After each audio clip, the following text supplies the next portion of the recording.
The building behind me is full of people in business attire and lanyards, smiling, having coffee together and agreeing deals for drones with guns on top, large caliber ammunition, artillery shells, submarines and tanks. This is DSEI, it's the UK's and Europe's largest arms fair. It's taking place at a time of great change for the UK defence industry, the economy and the wider geopolitical picture.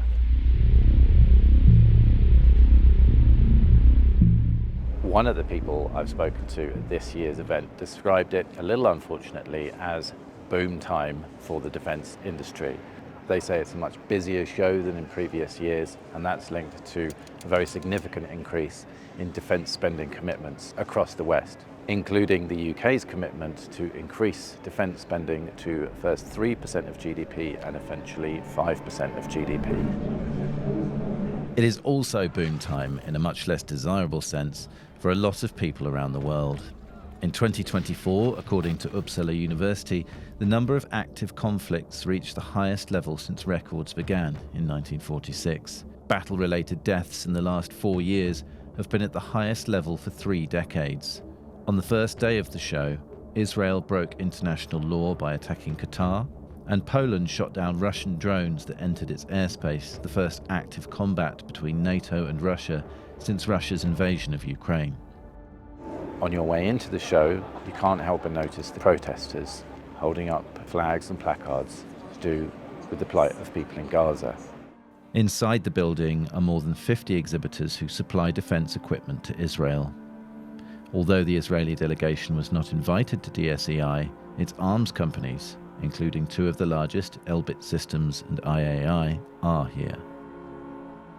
The government's renewed commitments mean tens of billions of pounds in extra defence spending across the UK. And in that building are lots and lots of companies who are going to provide those materials. Many of them are British companies, but there are also very large representations from America, from Germany and from around the world. The headlines are normally taken up by deals with major multinational defence manufacturers such as BAE Systems. But a fair like this is also a place for lots of smaller businesses, particularly British businesses, to put their case, to be involved in those deals, to supply the materials, connectors, heat exchangers, bolts, all the kind of specialist stuff that needs to go into a defence manufacturing project. And some of the British companies I've been speaking to today say they don't enjoy the same kind of support from the British government that, for example, American manufacturers receive from the American government or the German manufacturers receive from the German government.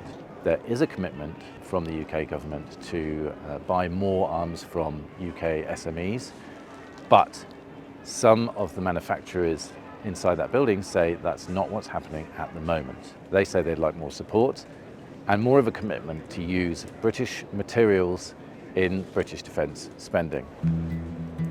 It's very clean in there. There are lots of smiles and complimentary key rings and free pens. And there are lots of euphemisms for the kind of things that happen on the battlefield, like threat neutralisation or terrain dominance, and all sorts of other words that when you think about them do mean blowing people up or shooting them. And that makes it a very strange place to visit. But it's important that the UK, as it spends more on defence, also is honest and forthcoming about the realities of what it is spending money on and with whom it is spending that money.